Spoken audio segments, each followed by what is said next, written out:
Hey guys, मेरा नाम संतोष चौहान है और आप देख रहे हैं मास्टर टेक। आज की इस वीडियो में हम बात करेंगे एक बहुत ही इम्पोर्टेंट कॉन्सेप्ट जिसका नाम होता है SQL. SQL means structure query language. Basically चाहे आप 11th के स्टूडेंट हो, चाहे 12th के स्टूडेंट, चाहे आप बीसीए कर रहे हो, चाहे आप बीटेक कर रहे हो, आपको एसक्यूएल का एक टॉपिक, मोस्टली एसक्यूएल का जो सिलेबस है वो हर जगह सेम है। तो चलिए देखते हैं हम एसक्यूएल के बारे में। So guys, SQL means structure query language. Basically जो एसक्यूएल होता है, या माई एसक्यूएल कह सकते हैं, वो एक तरह का डेटाबेस होता है। और डेटाबेस के अंदर हम जानते हैं कि हमारा जो रिकॉर्ड होता है उस सबको स्टोर किया जाता है। तो वही हमारा होता है एसक्यूएल, स्ट्रक्चर क्वेरी लैंग्वेज। तो एसक्यूएल में हमारी कुछ कमांड होती है, जैसे कि सबसे पहली कमांड है हमारी डीडीएल।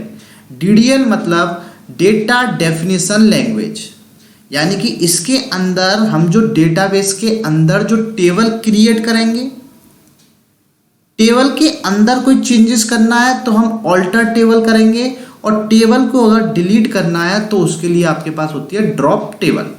यानी कि टेबल के रिगार्डिंग जितनी भी कमांड होती हैं वो आपकी डीडीएल के अंदर आती है। ऑब्जेक्ट आपसे क्वेश्चन पूछ लिया जा सकता है कि ये कमांड किसके अंदर आती है, तो हम उसको बता सकते हैं।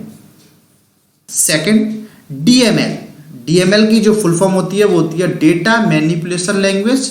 मींस अब टेबल आपकी बन गई, टेबल के बाद उसके अंदर आपको टेबल के अंदर डेटा इंसर्ट करना है, डेटा को अपडेट करना है और डेटा को डिलीट करना है। तो ये सब आपका आता है, यानी कि इंसर्ट, अपडेट और डिलीट, ये सब आपका डीएमएल के अंदर आता। देन हमारी थर्ड आती है टीसीएल, ट्रांसमिशन कंट्रोल लैंग्वेज। जब हम कहीं भी कोई ट्रांजैक्शन करते हैं तो अगर ट्रांजैक्शन फेल हो जाता है तो हम उस जगह जो कमांड चलती है वो आपका रोल बैक, यानी कि अंडू। और अगर आपका ट्रांजैक्शन परमानेंट हो जाता है देन आपकी कमांड चलती है कमिट। तो ट्रांजैक्शन के रिगार्डिंग जो आपकी कमांड होती हैं वो होती हैं कमिट और रोल बैक। कमिट मतलब परमानेंट चेंजेस सेव कर देना, और रोल बैक मतलब उसे अंडू कर देना। देन आपकी फोर्थ जो कमांड होती है एसक्यूएल की, उसको हम बोलते हैं डीक्यूएल, डेटा क्वेरी लैंग्वेज, जो कि आपकी होती है सेलेक्ट कमांड, यानी कि डेटा को किस तरीके से निकालेंगे। चलिए एसक्यूएल में आगे देखते हैं। देखिए, जिस तरह आपके सामने एक टेबल है जिसमें आपकी कुछ रो हैं। सो गाइस, जो आपकी रो होती हैं उसको डेटाबेस के अंदर जा तो हम टपल कह सकते हैं या हम रिकॉर्ड कह सकते हैं। जो आपके कॉलम होते हैं ये आपके सीरियल नंबर, नेम, एज, जो आपके कॉलम है इनको हम एट्रीब्यूट बोल सकते हैं या फील्ड बोल सकते हैं। और जो आपकी टेबल होती है उसको हम बोलते हैं रिलेशन। ये एक बेसिक इंफॉर्मेशन है आपके टेबल के बारे में।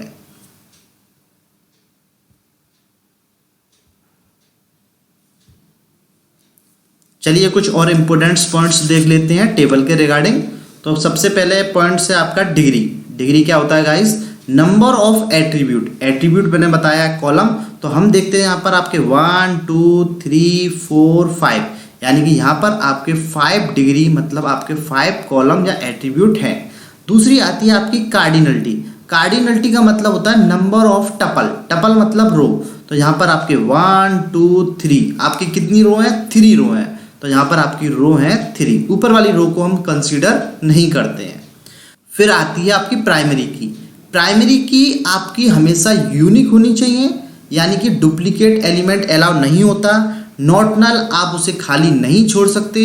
और ओनली सिंगल की इन वन टेबल, एक टेबल में आपकी एक ही प्राइमरी की होती है। देन आती है आपकी कैंडिडेट की। देखते हैं, इज अ सिंगल की और एक ग्रुप ऑफ मल्टीपल की। बहुत सारी कॉलम्स को आपस में मिला के जब हम कोई रिकॉर्ड फाइंड आउट करते हैं उसको हम बोलते हैं कैंडिडेट की। तो यहाँ पर आप एग्जाम्पल में भी देख रहे हैं कि स्टूडेंट आईडी, रोल नंबर और ईमेल, 3 कॉलम्स को मिला के हमने जो प्रोसेस किया है वो हमारी आती है कैंडिडेट की में। फिर आती है आपकी ऑल्टरनेट की। अ कैंडिडेट की दैट इज नॉट प्राइमरी की इज कॉल्ड एन ऑल्टरनेट की। अब कैंडिडेट की के अंदर भी आपकी प्राइमरी की आ रही थी, लेकिन कैंडिडेट की के अंदर प्राइमरी की को छोड़ के बाकी भी जो कॉलम है वो आपकी ऑल्टरनेट की है। तो कैंडिडेट की में तो आपके 3 कॉलम थे, 1, 2 और 3। अब इसको छोड़कर जो प्राइमरी की है उसको छोड़कर, यानी कि आपके रोल नंबर और आपका ईमेल, ये कहलाती है आपकी ऑल्टरनेट की। फिर लास्ट हमारी फॉरेन की। A foreign key is a field or a column that is used to establish a link between two tables। जब हम बात करते हैं फॉरेन की, जब भी आपको 2 टेबल से डेटा फाइंड आउट करना है, 2 या 2 से ज़्यादा भी हो सकती हैं गाइस, तो आप यूज करेंगे फॉरेन की का कॉन्सेप्ट। होपफुली आपको सब समझ में आ रहा होगा। फिर हम बात करते हैं कुछ एसक्यूएल के डेटा टाइप्स। सो गाइस, आप जब कोई भी फील्ड ले रहे हो तो साथ में आपको उसका डेटा टाइप भी बताना होगा। अब आपने नेम लिया है तो सिंपल सी बात है, किसी भी पर्सन का जो नेम हम लेंगे वो हम हमेशा कैरेक्टर में लेंगे या वेरकेर लेंगे, नंबर तो ले नहीं सकते।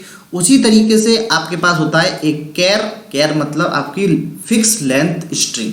कैर की जो लेंथ होती है वो फिक्स होती है, आप कितने भी कैरेक्टर लें, ये 4 बाइट लेगा तो ये हमेशा 4 बाइट ही लेगा।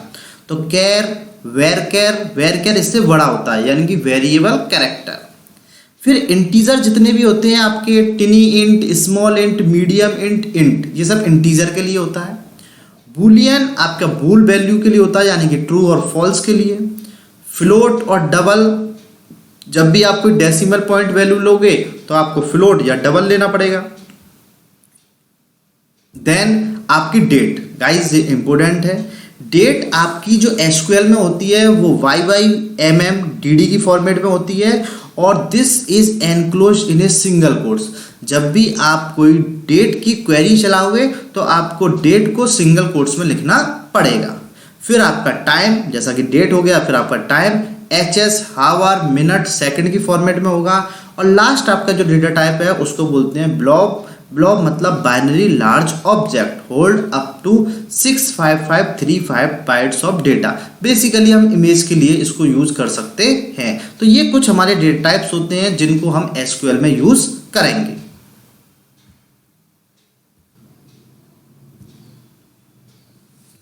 अब आप जैसे ही अपना MySQL ओपन करेंगे तो सबसे पहले आपको, मेरे अकॉर्डिंग MySQL में आपको जो क्वेरी चलानी है वो आप चलाएंगे सोर्ट डेटाबेस। सोर्ट डेटाबेस से क्या होता है, आपके जितने भी डेटाबेस आपके डेटाबेस में स्टोर हैं वो सब आपके डेटाबेस आपके सामने आ जाएंगे। उसमें से जब हमें कोई भी डेटाबेस, बहुत सारे आपके सामने आएंगे, उसमें से जो भी आपको डेटाबेस यूज़ करना है तो आप लिखेंगे यूज़ स्टूडेंट। तो मैंने यहाँ पर बहुत सारे डेटाबेस में से स्टूडेंट टाइप का डेटाबेस मैंने यूज़ कर लिया, तो मैसेज आ गया डेटाबेस चेंज। अब आपको जो भी कमांड या जो भी क्वेरी चलानी है वो आप MySQL के द्वारा इसमें चला सकते हो। चलिए तो गाइस हम देखते हैं कि SQL के अंदर हम किसी भी टेबल को कैसे क्रिएट करेंगे। चलिए देखिए, सबसे पहले हमें लिखना पड़ेगा, हम सिंटैक्स देखते हैं, क्रिएट टेबल, देन टेबल का नेम, जो भी आपको कॉलम यूज करना है वो कॉलम, देन उसका डेटा टाइप और उसका क्या साइज है, then comma, then column name, data type, size, comma. Last में जो ब्रैकेट आपने यहाँ स्टार्ट किया था वो यहाँ पे आप क्लोज कर देंगे और आप लगाएंगे सेमी कोलन। स्टूडेंट्स, एक बहुत इंपॉर्टेंट बात कि जब भी आप कोई क्वेरी चलाएंगे तो आपको लास्ट में जो क्वेरी एंड करनी होगी वो आपको सेमी कोलन से करनी होगी। एग्जाम्पल देखते हैं। देखिए, क्रिएट टेबल, और मैंने आपको बताया था क्रिएट टेबल को क्रिएट करने के लिए, और मैंने टेबल का नाम लिया है स्टूडेंट।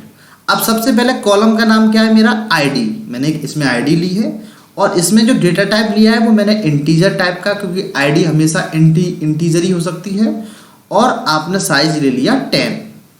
फिर मैंने लिया है नेम मैंने वेरकर ले लिया है, और इसका साइज ले लिया है मैंने 50। Gender, character type 1 character, male female एक कैरेक्टर बहुत है। ये ब्रैकेट मैंने यहाँ बंद कर दिया और लास्ट में लगा दिया मैंने सेमी कोलन। तो इससे हमारी एक टेबल क्रिएट हो जाएगी MySQL के अंदर।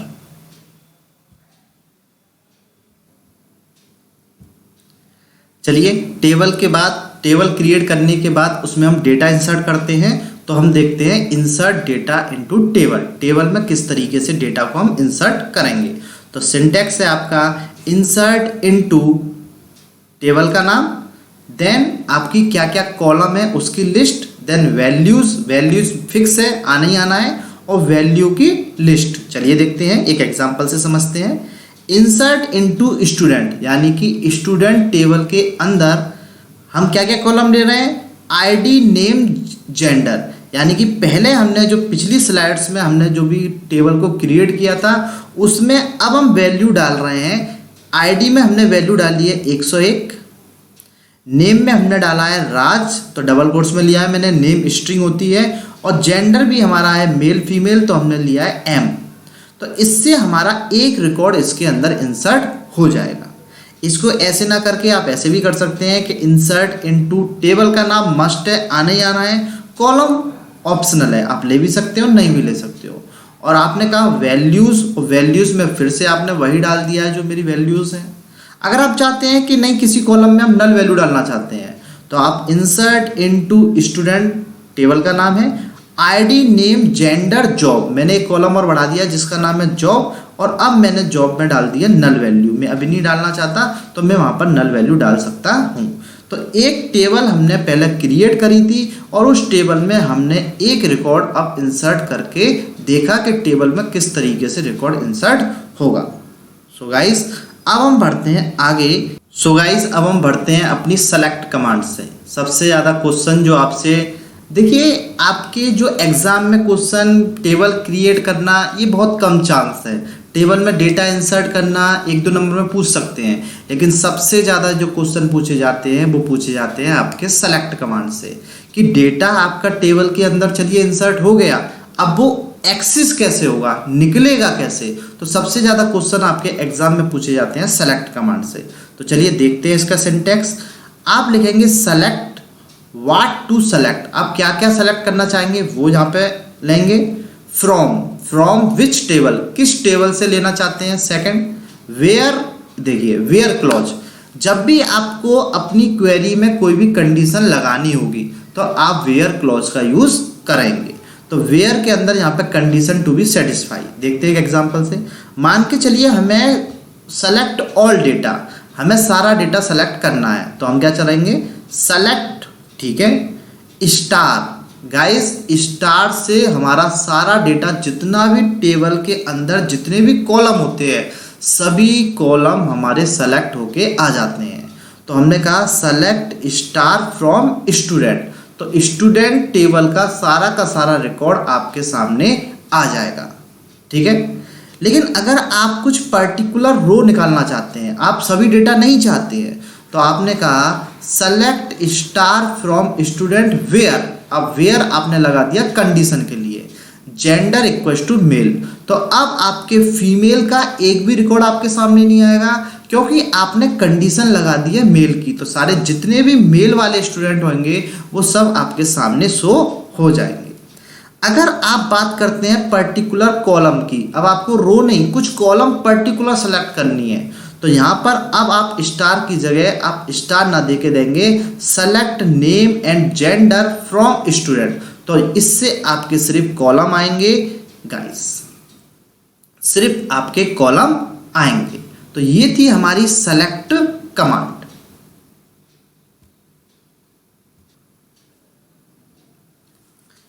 चलिए कुछ और कमांड्स देखते हैं। एक आपका होता है डिस्टिंक्ट कीवर्ड्स और एक आपका होता है ऑल कीवर्ड्स। तो डिस्टिंक्ट क्या करता है, eliminate all the duplicate record, ये आपके सिर्फ ओनली यूनिक रिकॉर्ड को दिखा देता है।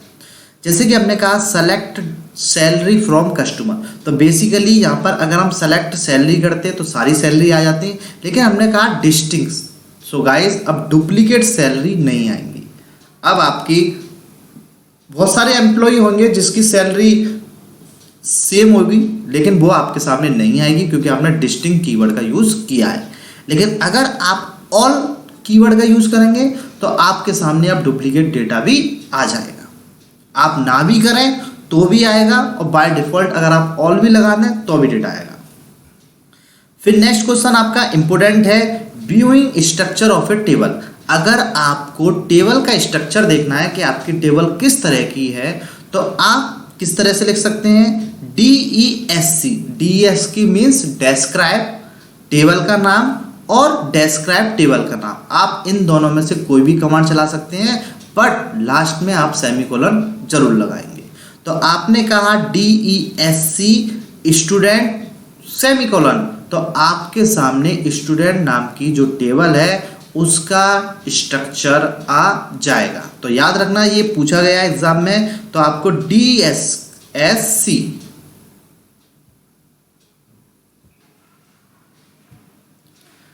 चलिए कुछ और भी इम्पोर्टेंट कमांड्स देखते हैं। जैसे कि आपकी एक कमांड है कर डेट। कर डेट मतलब आपकी करंट डेट, तो आपने कर दिया सेलेक्ट करंट डेट, तो आपके सिस्टम की करंट डेट आपके सामने आ जाएगी। Condition based on A range, अगर आपको कोई रेंज के बेस पर आपको क्वेरी चलानी है तो आपको कीवर्ड यूज करना पड़ेगा between. For example select star, star मतलब ऑल डेटा फ्रॉम स्टूडेंट से सारा डेटा निकल के आ जाए, वेयर एज बिटवीन 30 एंड 50, लेकिन एज किसके बीच में होना चाहिए, 30 और 50। तो जितने भी स्टूडेंट्स की एज 30 और 50 के बीच में होगी वो आपका डेटा निकल के आ जाएगा। जरूरी नहीं है स्टूडेंट की एज 50 के बीच में होगी या 50 ईयर का स्टूडेंट होगा, एम्प्लॉय भी हो सकते हैं, तो किसी के बेस पे भी हम लगा सकते हैं। Then condition based on a list in and not in, हमारे पास दो कीवर्ड और होते हैं इन, जैसे कि select star from student where city in, जिसकी सिटी दिल्ली, मुंबई, चेन्नई हमने एक साथ दे दिया है। वेयर का यूज ना करके हम इनका भी यूज कर सकते हैं कि जिसकी सिटी दिल्ली, मुंबई, चेन्नई है वो सारा रिकॉर्ड निकल के आ जाए। और सेकंड जिसका नहीं है, नॉट इन जिसका नहीं है। Next condition based on pattern matching, कभी कभार क्या होता है स्टूडेंट, हम इस तरह से डेटा निकालते हैं कि जिसका नेम एस से स्टार्ट हो रहा है वो रिकॉर्ड निकल के आ जाए, या जिसका नेम एस पे खत्म हो रहा है या पी पे खत्म हो रहा है वो डेटा निकल के आ जाए। तो किस तरीके से निकाल सकते हैं, select star from student where name like, इसमें हम यूज करेंगे स्टूडेंट लाइक, सिंगल कोट्स में RA, जिसका नाम RA से स्टार्ट है, तो राजेश, राम, रवि, ये सब रिकॉर्ड यहाँ से निकल के आ जाएंगे। अगर हम और पीछे हम लगाएंगे मॉड, सबसे इंपोर्टेंट RA, यानी कि 2 कैरेक्टर तो शुरुआत के RA होने चाहिए, फिर मॉड बाद में कुछ भी हो। सेकंड लाइक का command, select star from student name like %RA, starting में कुछ भी हो पर लास्ट में किससे एंड होना चाहिए, RA से। ठीक है, सो गाइस ये हमारे कुछ कमांड्स थी जो आप SQL में एक एक कमांड भी अगर आप इनको चलाएंगे तो सारी कमांड रन होंगी और बहुत अच्छे से आप इसको सीख सकते हैं। So guys thank you for watching my video. आपको मेरी वीडियो कैसी लगी आप मुझे कमेंट सेक्शन में बता सकते हैं, और जो स्टूडेंट्स नए हैं या जो मेरी वीडियो को देख रहे हैं वो मेरी वीडियो को सब्सक्राइब भी कर सकते हैं। Thank you.